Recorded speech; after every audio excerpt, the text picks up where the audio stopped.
welcome to the Fireside Chat. My name is Schuyler. I'm Keelin, and this is our guest. I'm Charles.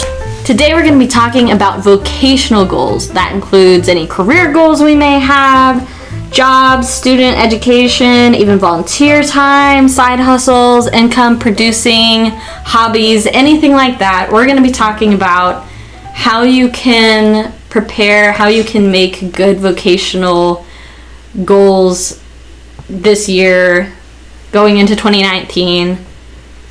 What is a good goal to pursue? What's not a good goal to pursue with your career, potentially?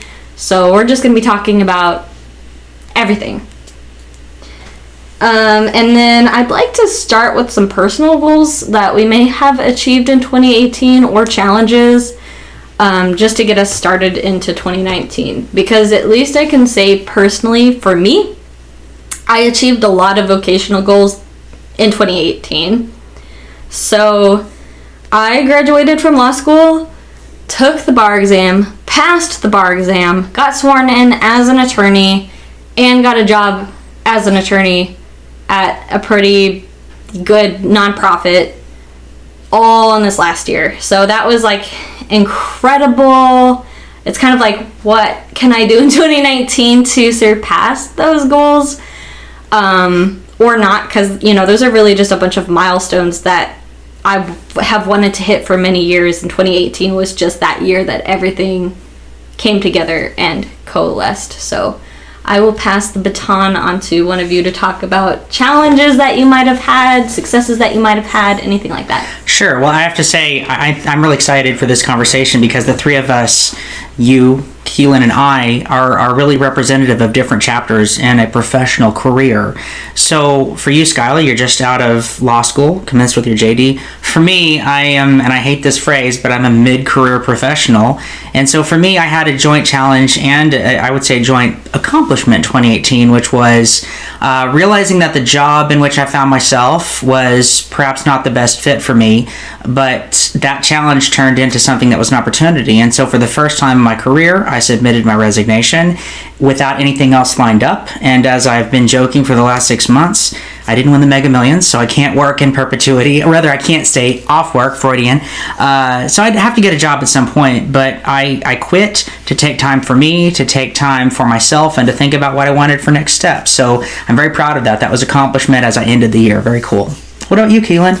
I'm pretty much focusing on my 2019 goals, one of which the main goal is me graduating high school and getting that done and over with, and then at that point figuring out what I want to do with my life, because at this point I'm nearing the end of high school and I still don't know, but I don't necessarily want to attend college without knowing what I want to do, at least for the next 5 to 10 years. I think that's a wise decision. We'll go into this a little bit more when we talk about student and education goals, but I think that it's smart to know what you want to do instead of go and mess around and spend a bunch of money on tuition without knowing what you want to accomplish in the first take place. Classes Absolutely. that we like, you need to have a don't need plan. Exactly. Don't want to waste money on things you don't need. German polka history, left-handed puppetry. Yeah. Spend your money on better things for sure. So, just real quick, we're going to kind of talk about jobs versus career versus vocation versus avocation. Like, what does it mean to just make ends meet, or, you know, find something that you really love to do but aren't making money off of it yet, like finding your calling. Like, those are all very different things. So, like, a job is just a word for something, and it could be you working at McDonald's, like, that's a job. It could be, as an attorney, I'm working a job at a place, but, you know, it's just a simple word for I'm making money with my time and my skills doing something. So I think when I approach this conversation, Schuyler, and it's an important conversation, I think that we have to bear in mind we're 10 years post Great Recession, and it's easy to talk about the economy being better, but for a lot of American families, and I want to say this and make sure it has been said, for a lot of American families, the vocation has to be the avocation, the job has to be the passion, simply for economic reasons and reasons of it's a job available, therefore it's the job I take. So when I think through passion and what we can do to enrich our lives, I just again want to acknowledge that for some people it's not yet a place that they're at, but I think still we talk about it's a place that they could get to. Yes. For me, as a 40-year-old married gay man, I've been the tag, I know you know this, Schuyler and Keelin, but it's been my life narrative that I've been the quote-unquote tag-along spouse to my husband's career. And so for me, I've always had to be really creative and really broad in my job choices. My husband's career took us across 2 states, from Oklahoma to Indiana to here in Nebraska, and all of this, not to be political, I'm not, but before marriage equality, and I'm asthmatic, so I had to have health insurance, so I was forced to really take whatever job I could, frankly, to move and follow his career before our marriage was recognized. And because of that, I had a 1 year and 7 month gap before I could move here from Indiana. So that's why I always remember that sometimes you're pretty limited in what you can do. But I really use those years and those times as kind of an upshot to think about what's important to me, what I'm passionate about, and all the more so because I'm not the primary career person driving the life decision and where we go. It is my husband, and again, I'm happy that I made that choice. But passions, hobbies, interests have been a very big part of me self-actualizing and feeling fulfilled. So I guess that's at the systems level what I think of whenever we talk about what fills our bucket, as it were. And it's work is work, but for those of us who at times haven't had work being what fills our bucket, gives us passion, it's all the more reason to think about what else can you do outside that fills it. And even more in terms of an employment piece, can we make what we're passionate about into an earning opportunity? Right, so hobbies, but then turning that hobby into an income producing hobby, or volunteerism, even if you're not going to turn that into income producing, but giving back to the community is so important. Right. And I think that your experience is really important because in the modern era, we don't just have that dynamic of man as breadwinner, wife, stay-at-home mom.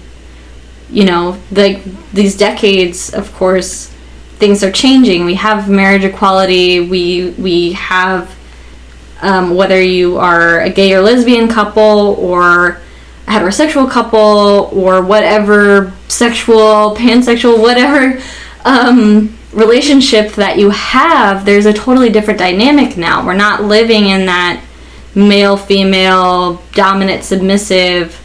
We have income-producing households where both spouses have to work. We have households where one spouse does have to stay home with the kids, but it's not necessarily the woman anymore.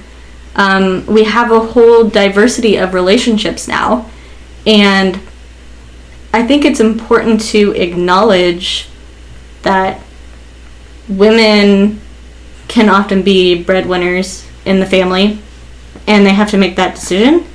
Or you have a gay couple, and there is no dynamic man-woman. You choose based off of somebody's career that you're gonna follow in a submissive path. Yeah, and I'm reminded of the three of us were talking about this recently, but the speech that Glenn Close just gave at the Golden Globes when she accepted the Best Actress talk in her category. And you know, typically, right, when people give these speeches, they're little truncated versions of "Here's who I'd like to thank," and God bless the people who win those amazing lauds. But she took the moment, partially because of what movie she was winning for, but also because she just wanted to talk about almost exactly what you're getting at, Schuyler, which is that for generations, women played this, because of misogyny and sexism in society, this subordinate role to men's careers. And the one thing that she said that stuck out with me was that when Glenn Close was saying when Glenn Close's mother was in her 80s, she said to Glenn Close, quote unquote, I don't feel like I've accomplished anything in life. Now, setting aside the fact that being Glenn Close's mom and having raised Glenn Close is a pretty freaking awesome, huge accomplishment, but that to me is the sign of an era, and it's unfortunate that women were in that place initially, but it was. And so how do we move forward from what that was, and how do we learn from that? So her comments really resonated, I think, with a lot of people. Yeah, and I heard that too, and I think it's really hard for women who are in stay-at-home mom positions to modernly as well. Like, they may feel like they're missing out and being like, oh, why am I living a stereotype? But then also older women who lived through that, who had to be a nurse or a teacher or stay-at-home mom. Because I was just listening to someone recently, like, well, they said that they felt intimidated by my accomplishments, but they were really proud of me. And I was like, yeah, but you raised a family. That's a huge accomplishment. So don't feel undermined vocationally. Like, being a mother or being a parent is in itself a full-time job. Absolutely. And everybody goes through their different struggles. They go through their different journeys. So your journey might be a stay-at-home mom or dad, and eventually you pick back up your career. You have a career before you have kids. At some point, maybe halfway through your life, you can go back to working and restarting your career again. But that's all up to you and your own personal choices and your relationship and how that dynamic works. Yeah, and that reminds me, so Charles, you have a unique journey where you're kind of taking a sabbatical, you're kind of taking a mini retirement, and I want to get back to that, but I also want to mention the starting up a new career, because even when you retire, you officially retire, a lot of people have very successful encore careers into retirement. They turn 65, they take a couple years off, and then they're like, oh, I'm going to start a business or do the thing that I actually wanted to do for the rest of my life. Do you want to wait to retirement to have that encore career? You might have to. Or is there a way that you can start the encore career that you were afraid of starting before you retired, even earlier in life?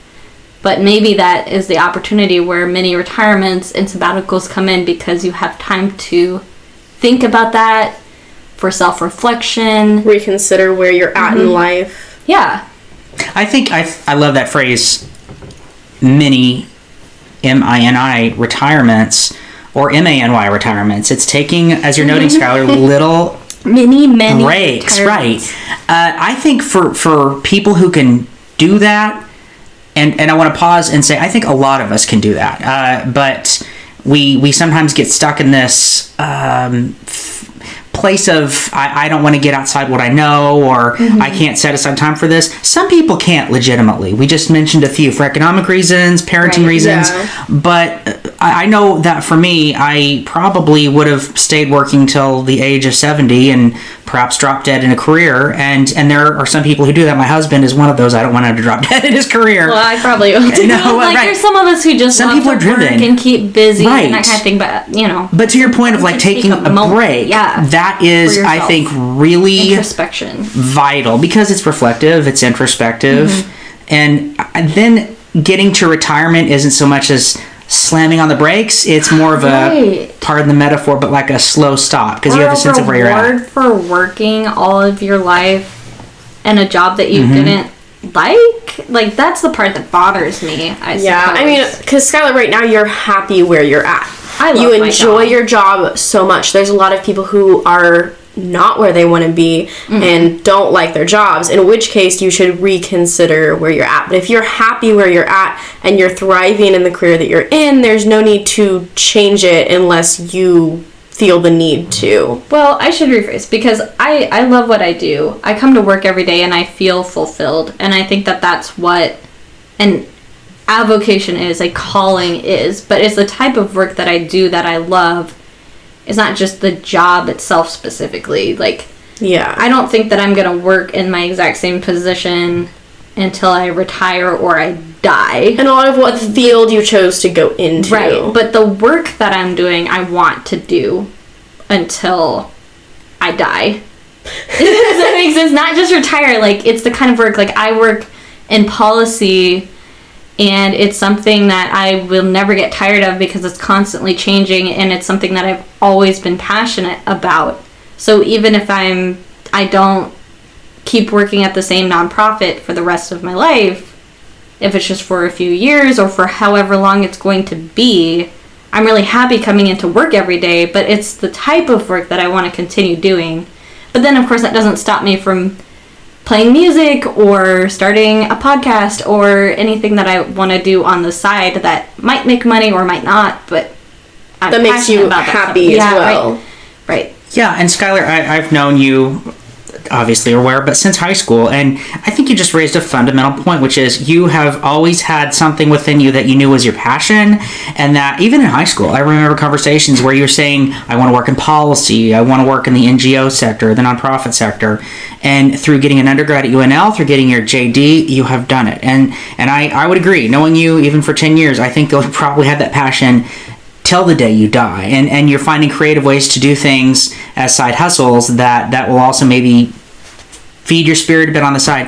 But I want to go back to something, I think it was Keelin who said it, or maybe you said something and it sparked this thought. For some people, and I would argue for most people, I don't think most people are actually like you, Schuyler. I think most people have things that I'm a mutant. No, well, I would actually say you're really lucky in that you knew what was your driver professionally. Senior year in high school. Yeah, you knew. I knew I wanted to go to law school. But I think that most people don't, and what feeds their soul changes throughout life. Mm-hmm. The person I'm thinking of specifically is my best friend from college. I'm aging myself, but so what?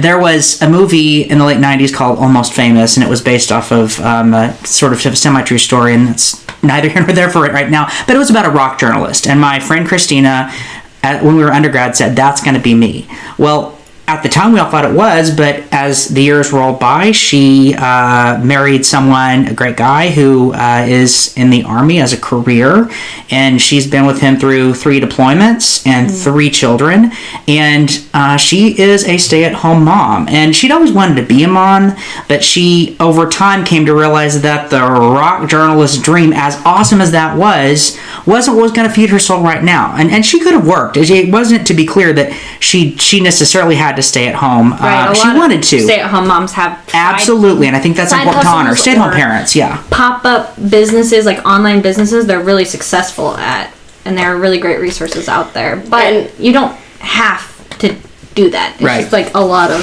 stay-at-home spouses. Like our mom growing up, she did freelance writing on the side. She got to stay home with us, which is really awesome. But then she'd go off and do freelance work, which was super fun for her. I think she made new connections and did new things, and she was good at writing, and she loves to write. And she would take us along with her too, which I think was really important. That's to so cool. See. Yeah, she was mostly stay at home, but she was also showing us that, hey, I'm working and I'm doing the thing that I love to do. And then we got to see these new environments and see our mom working. So it was just really fulfilling for, I think, everybody in that situation. So you don't always have to, be a stay-at-home mom and do nothing, and except for take care of your kids. Because a lot of times when your kids are at the point where they're going off to school especially, you would need something to fulfill you while you're at home. Or make ends meet. And increase your income. I have to say, it's been fascinating in recent years, the trend of stay-at-home dads. And it didn't just happen, in my own opinion. I wished it had happened for pure reasons of social advancement and progressivism. A lot of it was economics. People lost their jobs. But I can think of 5 good friends of mine in the last 10 years who became stay-at-home dads. And I remember 201, each of them started asking, oh my gosh, what do I do? What does it mean? Because, of course, we've put this burden upon women. Even we, the 3 of us right now recording this, keep using the phrase stay-at-home mom. And that's fine. But I think stay-at-home parent, right? I say parent or spouse or... I know. The terminology. But, yeah, whether it was because they lost their jobs during the recession or because when times were tough, and daycare is extremely expensive. gosh. So, you have to make that trade-off. And it keeps raising. I know, and it's more fulfilling to stay at home with your kids too. So if they're the same cost, or even if daycare is like slightly more, or they're very close, like the trade-off, of course, is that you get to raise your children and watch them grow. But I think the other piece there is that women too, statistics are showing, are getting paid even more money, and women are kind of going through the educational system at kind of a higher rate than men are, and starting to enter fields that they were traditionally excluded from. For instance, Law. Miraculously, my law class was the first 50-50 men-women class. Wow. And we still need a lot more diversity, because I can't say that we were exceptionally diverse, especially in Nebraska. But it was both amazing and really sad that was the case, because that means that it's going to take us another 20 years to have 50-50 partners and senators and judges who are women. But as women enter those career fields more and more, like, traditionally men have been paid higher than women in other positions, but millennial women are now coming out ahead over men, which is really interesting. And fantastic. I think that's from the educational component. But what does that mean for households? And usually what it means is that when you have children, you take the spouse with the lower income, you stay at home, and the spouse with the higher income goes back, keeps working. Because that's what makes sense. Yeah, that wouldn't want financially. So if the woman is making $20,000 a year more than their male spouse, you would want the male spouse to stay home, lose their job, because they're making more money. And and even more now, they're having better opportunity for advancement too, so increasing their income as they go. So whether maybe instigated by the recession, but now with the disparity of incomes kind of leaning more toward women, maybe in certain fields, I mean, we're going to have more parental equity. And then, of course, we have more diverse relationships, too. We're just talking about a lesbian couple, have kids. You and Jeff did not have kids, but if you did, you were kind of talking about how, like, you would be probably absolutely, stay at home. absolutely, He yeah. became a Father? stay-at-home cat dad. I did. I have, Yeah, I have and so you got two cats. beloved cats. Congratulations. Yes. Happy to have that. It's amazing, though, that as we think about these changes and these gender dynamics, so how do I say this? So this week there was an announcement by a politician named Tulsi Gabbard, and she's the first Hindu member to announce a run for president that I know of anyway. She did. For 2020. I did not hear that. Yeah, she did, and Kamala Harris has been out there as well. And my point isn't, hey, these individuals are announcing, but the fact that they're female, and it's become somewhat mundane. And it was only 11 years ago. I'm excited too, but it was only 11 years ago when on the right, with McCain announcing Sarah Palin, and I'm not being political, but it was the first big, and it was kind of a big thing. It's there's a woman running as VP. It's more it's not as exciting now, and that's a good thing. That's progress. But for women to be announcing Sarah Palin and Hillary Clinton and at the highest level, at some point, I'm confident a woman one day will occupy our nation's highest executive seat, and so there will be a first gentleman. And so at that highest level possible, it'll be the gender dynamics that exactly we're talking about. The president making more money than the first gentleman, the gender dynamics, and it's going to be fascinating to see what the nation's response to that is. And again, I'll only add, I hope that the response is, cool, that's awesome, move on to the next thing, because that's progress. And it's it's the new norm. Yeah. And so it only makes sense for it to progress higher up in positions. Like, there's tons of female CEOs now around that we would not have seen 20 years ago. That's very, very true. So I feel like Schuyler, and again, we all three are coming at this from different places in a professional journey and a personal journey. you're right out the bat starting your career at a great gig, and you'll be the driving spouse for your career whenever you get married. I've shared my story. Keelin, you're just starting that, and where I'm going with this big question is, it has been so cool to watch what you've done professionally at times, even in recent years, because you're not bound by gender norms or gender stereotypes. I mean, you can fix a car, and I don't even know what that means, fix a car. You can do anything. I can't. You babysit. It's so cool to see a young person, in this case you, do things that provide you with earned income and not stop and think for a minute, oh, well, that's a guy's gig or that's a girl's gig. So I'd love to hear more about that, but also I think the big question is, do you think that that's reflective of your generation? Like, people aren't bound by those gender norms, or do you think it's just you and you're an aberration? I guess, I mean, a lot of just like millennials in general are growing up to do that, because now in Generation Z, Gen Z especially, they're crazy. It's gonna be a whole new world when Gen Z gets out of high school and is growing up. But especially millennials in the ages right now, like currently in college, graduating college, and now starting families, they're in that stage where they're figuring out their own gender dynamics in their own relationships, who does what.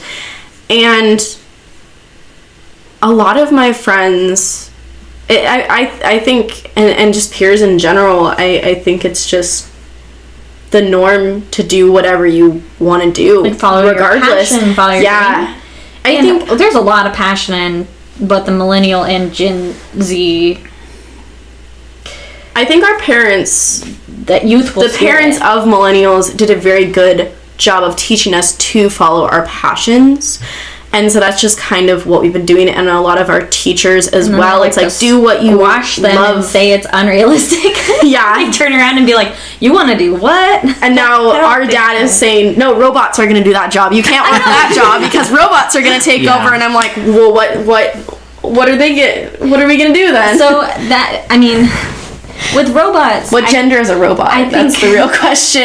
I think with automation, you're always going to have a displacement of jobs, and we've seen that with every new innovation. Automation creates displacement, but displacement does not mean that they're gone. It just means that you need to learn new skills and enter new fields. And the more that automation has happened, throughout the Industrial Revolution, it's nothing new. No. The thing that people are worried about is what Dad is talking about, what many people are talking about, is AI. And AI is right now in its infancy. So I'm not particularly worried about it just yet. But what I can say from an economic and vocational perspective is that you can't expect to work a job that could be replaced by a machine. We already have automated pizza delivery vehicles maybe being put out by Domino's. Amazon is going to be replacing delivery workers with drones, and we have automated vehicles. So you can't expect to work in a field that you think maybe in the next 10, 20, 30 years is going to get replaced through automation, through advancements in technology. What does that mean? You should be focusing your attention on positions that can't be replaced. Anything that's human services, anything that involves imagination, creativity, like the actual production of that technology. So anything in the tech field, software developing, anything like that, where you can grow and advance the technology that's going to take and displace all the jobs, then your job, of course, is going to be safe. So those are all various careers that you can think about, reflect upon, that you might be interested in. But just be careful if you think that everything is going to stay the same as it always has, that it's going to be the status quo. It never is. Things are always changing. I would add to that, maybe even, I agree, to be clear, but maybe even amend the statement that careers as a professional option do end. Things come and go for the reasons you're saying. But I think that there and maybe this is what you're getting at, Schuyler, there are skills within careers that are exportable for continued employment. Yeah. And continue learning. Never stop learning new skills. When I was an undergrad, I joking aside about my age, I started undergrad in 97 and I graduated in 2001 with a BA in communication. Those 4 years, especially the first 2.5, I was really focused on print journalism, and my university had a weekly newspaper, like a lot of universities do. And I really thought when I started college, I'm going to be a print journalist. I'm going to work for a metropolitan daily or a small market daily. And I was really pumped up about that. But of course, very quickly, it became apparent to me that print journalism, as our nation had known it for a century and a half plus, several centuries actually, was going the way of the dinosaurs. Now I have to say though, I communication skills. But that's exactly it. Yeah, I thought, what is a skill? Writing. Media and like modern communications, which is desperately needed. That's exactly it. And so I thought writing is a skill that is going to be important in anything I do. And that was a skill, obviously learning to write as a journalism undergrad, communications undergrad. I thought, well, writing's going to be really key. So I focused on that. And I've always played that up in interviews. Yes, I have a degree that was based in a certain sort of industry that isn't what it was 20 years ago, but I write really well. And I think that's true. And you mentioned human services. The role of the case manager isn't what it was 15 years ago. Well, case management, for example, a lot of that has been, pardon the word, but digitized, made sort of electronic. People can go online, and here in Nebraska, we have something Access Nebraska, or at least did, where you can see what your eligibility is. So even case management has been replaced, but the skill of assisting individuals who are facing challenges, the skill of wanting to make a betterment in our society, that's exportable to other things that are still legitimate long-term careers, is my point. Yes. Those are just two examples, but you're right, nursing is one. Another thing, you can't replace people with machines. In many circumstances, you can't people, but you can replace jobs. And that's what people are afraid of when they're losing. And there's a time and a place for machines in jobs. Like even McDonald's, they have the new touch screens where you order your food on there and then they bring your food out to you. Exactly. Which cuts down on cost for the company with employees, on employee costs. But you can't cut costs on a surgeon or a doctor. You can't replace them with... Probably not a surgeon, but it's kind of funny because there are jobs even in the... What is it? When they're analyzing brain scans, they're starting to digitize that. They have an AI that can analyze the brain scans that... I think they still have people that come and double check and make sure it's okay. But, machines... AI is limited, but it can displace certain jobs like that. But it also helps. Even in the healthcare industry. In ways. Right. So it makes it easier. It makes it faster to detect disease. Yes. So I'm not saying AI or automation is a bad thing. It's just part of who we are as human beings. We like to innovate. And what we're going towards in the future. But what that does mean for you, if you're in a position that might get displaced, is that you have the opportunity to learn new skills and follow your passion and start now before your job is displaced. Yes. And I do want to go back to education real quick, because that's the start to everything. Even if you're just getting an associate, if you're just learning the skills to start a business or be an entrepreneur, or you're going to go do a specialized professional degree like mine, know how much you should be spending on that education ahead of time. There's not a tag. You go through and look at all the majors and be like, here's the career fields that you can go. Just know this is what the starting salary for that career is probably going to be. Don't get into a situation where you are overspending on your tuition. Know what your rate of return on investment is before you enter a certain career field. Because you don't want to spend $100,000 on a degree that only has a $40,000 or $30,000 starting salary. Like, that doesn't make sense. But, if you're spending $50,000 on a degree that's going to make you $100,000 annually, you have to make that decision. But for a lot of people, doing a traditional 4-year degree doesn't make sense anymore. I think that was really pushed on us. And I do like education for education's sake. I do. I think that we'd all agree that learning things and being a whole person and learning as much as we can is a good goal. And I didn't want to get that mixed up with our intellectual goal, because that's a different topic. And you can learn every day of your life. I'm learning a language right now. I'm learning Spanish, and that's a good thing. That's an intellectual goal. But that I don't want to conflate that with a vocational goal. That's professional development. It's also personal development, personal skill building, but it's not the same as saying, your vocation. It can help your vocation, but also education for education's sake is really important. But don't go spending tons of money just to get a bachelor's degree if you're going to be a car mechanic. Yeah. You can always take classes. You can always be learning. If you have the money to do it, fine, go do it. But don't get yourself into debt just to get a degree that you're not going to use. Most careers also require continued education as well. And you have to go back and learn more, because there's always more to learn. Yeah. And there's always new things. Computers and cars now and everything. Yeah, and even in law. Right, we have continuing legal education classes that we have to take each year, especially legal ethics. So there's always opportunities to learn new things, but it can really hurt you financially and vocationally if you don't have a plan going into it.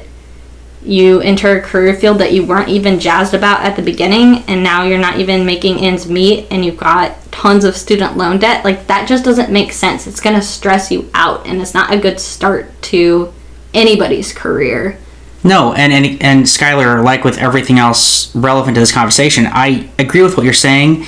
I would just challenge it a little bit and say that, well, actually, I don't challenge it. We're in agreement. It's a journey. So a number of people start an undergraduate journey or an associate's degree journey and end up at a way different place than when they started. Change majors, life happens. Not only is that fine, I think that it often makes people grow, but I was sitting here thinking, what is good advice for someone who is in the midst of, well, I don't know what I want to do, and hey, that's a great career, but I don't want to do that, and maybe it doesn't make enough money. One of the best things I ever did, my high school actually had us do it, was take a career assessment, interestingly enough, whenever I was a sophomore or junior, just to show what are your interests, what do you think you're good at, and the questions were super diverse, and there's all sorts of assessments out there for this, but at the end of it, it said, for me, you'd be interested and or successful in the field of communication, and that's what I ended up majoring in. So for anyone who is listening to this thinking, well, I don't really know what I want to do, I would challenge anyone to take one of those sorts of assessments. Lots are available on, or also Strengths Finders. The Gallup Strengths Finder, talking about that. Finder Top 5.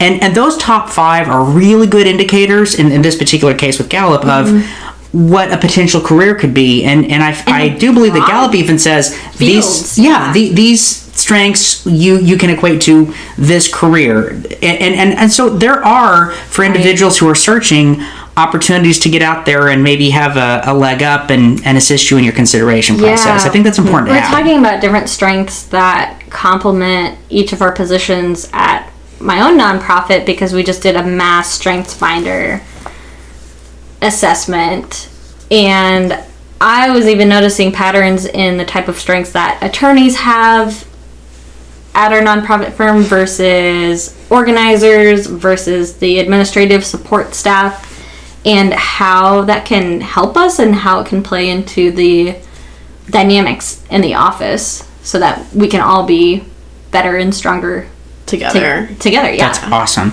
Yeah, and would you imagine that my top 5 are all strategic thinking?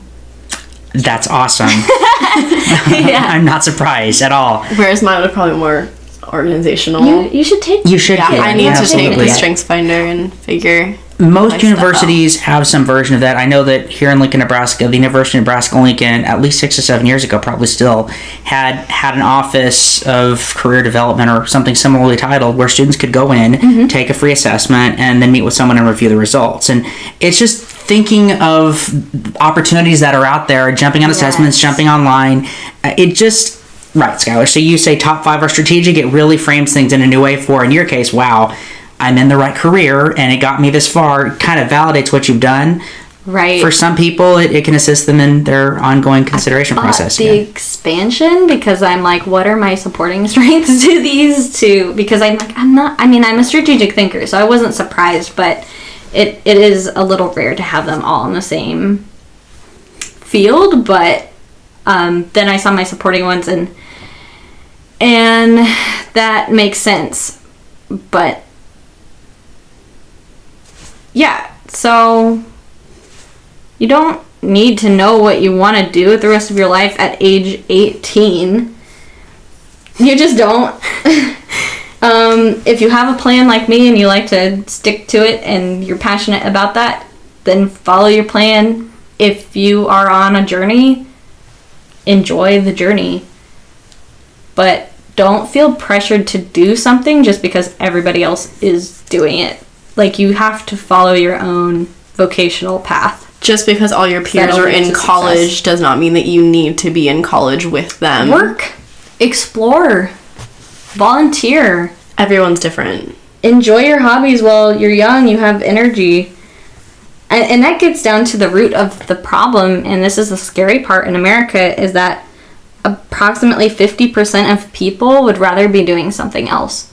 They don't find fulfillment in their jobs. And I think that's the dichotomy here of, like, I would encourage you always to follow your dream as long as it's sustainable, or eventually you can make an income from that dream by discovering your calling and working hard and just making that dream a reality. And then some people are in the position, and I think that anybody, no matter where you're at, find fulfillment and contentment wherever you are at and develop skills wherever you're at, because you never want to come home from work and just hate everything. Not just, we can talk about people and how toxic people can be and how they can totally ruin a workplace, and that's a different question. But just like the work that you do, if you can find something about the work that you do like, that is a good place to start, because at least you can be content every day, even if you're not fulfilled necessarily. Yeah. But some people are just in that position. And I do know one of our friends is, I would say, in a great position because he's doing the thing that he loves. He's a PhD saxophonist, absolutely brilliant, very, very talented. Like, he should be playing with some top-notch national touring bands. Like, maybe that's the dream, but he is kind of living the dream. Like, he wants to work in music and is. Like, all of his work is in music. He's teaching music in a university setting. He's doing individual lessons. He's playing on the weekends. He's a music director. His whole life is music. But that's who he is. Like, he's brilliant at what he does. Yes, and he should be where he is. And, you know, I can't speak for him, but I think that he's happy being a musician, being a full-time musician. Like, I would say that is a calling, and he is living his calling. And also, at the same time, he's providing for his family. He's got 3 kids, and, like, that's being a musician lot. And being able to take care of 3 kids. Taking care of 3 kids. Like, props, super proud of our friend because he's living, not to say it's easy, it does not look easy. No. Because but nothing's necessarily easy. No. But he's living his dream. I can't say that it's easy to live your dream because it's not. It's hard work. But you can love the hard work that you do. So, are there any last remarks before we close up this episode? I do want to share something that's on my heart and mind relevant to this, and it's that really intuitive what I'm about to say, but I think it's also super profound at the same time. Mm-hmm. Not everyone has access to capital. Not everyone has access to influence. And what I mean by that is there's this movement lately of skip college. And I'm not getting back to what we were saying, because I think you're right. For some people, not going to a 4-year college is the best investment. For some people, right. Sometimes you should wait. People like this myth, although it's not myth, it's true, to claim men like Bill Gates and Mark Zuckerberg. Well, they didn't fully graduate and look how they are. But for every 2 of those examples, there's countless and countless examples of individuals who aren't going to found Facebook but might do something incredible regardless. Mm-hmm. Yep. And I guess what I'm getting at is, for a large swath of individuals, school is important. And for me, I grew up not necessarily with the greatest wealth, but school, getting an undergraduate and a graduate degree was my way up, out, and into a different economic strata. So that would be just my final sort of closing words, is that for, I think, most Americans, schooling is really inextricably linked to employment. Would you add, Keelin, anything? I'm not saying school's for everybody. Yeah, school is not for everybody, but there are ways also, if you are not able to pay for school, there are scholarships that you can get, and there are ways that you can get through it. And if you need to take a gap year and save up, if your dream is to go to college, it's work during college. Do what you need to do to get wherever you want and need to be in life. So, yeah, ultimately, everyone is going to have a different journey, but at the end of the day, if you're happy with what you're doing and you have a sustainable living, then I would say that that's successful. So, starting 2019 off with any kind of professional development goals, you want to shift your career, you want to graduate or attend uni or whatever you want to do, that's the wisdom that each of our different experiences can give you in any goals that you're planning for. And if you have any vocational goals or anything you'd like to share, please comment down below and let us know. We'd love to hear what you have to say and what your 2019 goals are. So next week we'll be discussing financial goals, how to budget, build an emergency savings account, invest for retirement, plan for big events such as vacation and even Christmas in January. And if you're interested in a more in-depth view of financial education, personal finance, please check out our video series called Foxy Finances starting March of 2019. If you like what we're doing here, please consider becoming a supporter of the show. The Fireside Chat podcast is part of a new entertainment hub called The Fox Hollow. We'll have shows about money, gaming, music, legal comedy, and more on YouTube, and we post new Fireside Chat episodes every Monday. If you'd like to ask a question or submit a public comment to be shared on the podcast, please email us at thefoxhollowhub@gmail.com. And if you'd like to support the podcast, please become a patron by donating at patreon.com/thefoxhollow, linked in the description below. You can follow us at Instagram at thefoxhollow.yt. And if you like what you hear, please like and subscribe. And don't forget to hit the notification bell so you never miss another podcast or video. Also, if you haven't checked out Robinhood yet, you definitely should. Robinhood is an online investing and banking app. They give power back to the people by not charging fees or commissions when you go to buy and sell stocks. Use this referral link to get started. share.robinhood.com/SCHUYLG7. You will receive 1 free share of a random stock, and you have the chance to win some big name investments like Apple and Berkshire Hathaway. By using this referral code, both you, the listener, and myself will receive a random share of stock. This is a great way to give back to the show while also getting a gift in return. So we post new podcasts every Monday. Thank you so much for listening, and see you next week. Bye!